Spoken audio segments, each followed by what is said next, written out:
जीवन में किसी के बारे में अगर कुछ सोचना है तो हमेशा अच्छा ही सोचो। और अच्छा सोचने के लिए हमें सामने वाले की विशेषताएं, उसके गुणों पर ध्यान देना पड़ेगा, तभी तो हम उसके बारे में अच्छा सोचेंगे ना। हम तो सामने वाले की बुराइयां ही देखते हैं, उसके अवगुणों, उसके दोषों पर ही हमारी नज़र जाती है, तो हम अच्छा कैसे सोचेंगे। क्योंकि जो हमारी आँखें देखती हैं वही तो हमारे अंतर में विचार आएगा ना।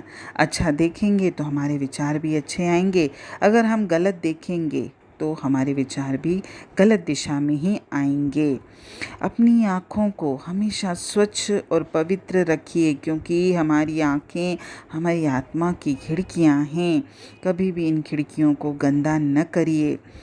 और जीवन में आप जितने भी लेन देन करते हो, ईमानदारी से करते हो कि नहीं। क्योंकि अगर मैंने ईमानदारी से कोई लेन देन नहीं किया है तो मैं हमेशा डर के साए में जीवन जीऊँगा, और अगर मैंने ईमानदारी से किया है तो मुझे कभी भी भय का अनुभव नहीं होगा।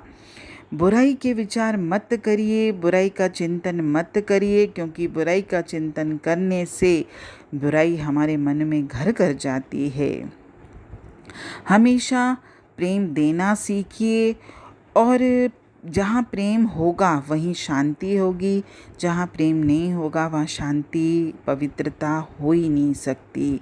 और नैतिकता, प्रेम, जो भी सद्गुण हैं, इनका मूल्य तो हीरे रत्नों से भी अधिक है। क्योंकि हीरे रत्नों का तो कभी भी आपसे खो सकते हैं, आपसे दूर जा सकते हैं, आपसे छूट सकते हैं, लेकिन नैतिकता, प्रेम, पवित्रता, ये गुण अगर मैंने धारण किए तो ये गुण तो मुझसे कोई छीन भी नहीं सकता।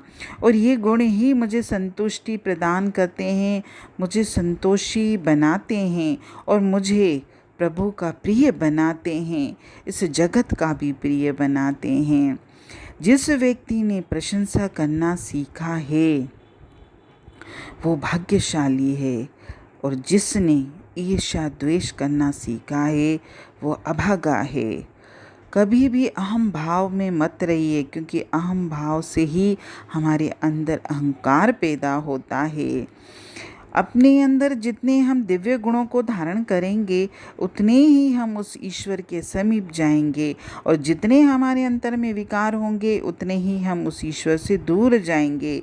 इसीलिए अगर हम चाहते हैं कि हम उस परमपिता परमात्मा के समीप रहें तो मुझे गुणों को धारण करना है, और जब मेरे अंतर में गुण होंगे तो अपने आप मेरे विचार भी अच्छे होंगे। और विचारों से ही तो मेरा जीवन चल रहा है। अगर मेरे विचार अच्छे होंगे, पवित्र होंगे, शुद्ध होंगे, तो मेरे जीवन की नैया भी आसानी से इस संसार रूपी सागर से पार हो जाएगी, और मेरी आत्मा उस परम पिता परमात्मा में समा जाएगी, और मुझे इस आवागमन से भी छुटकारा मिल जाएगा। हरि ओम।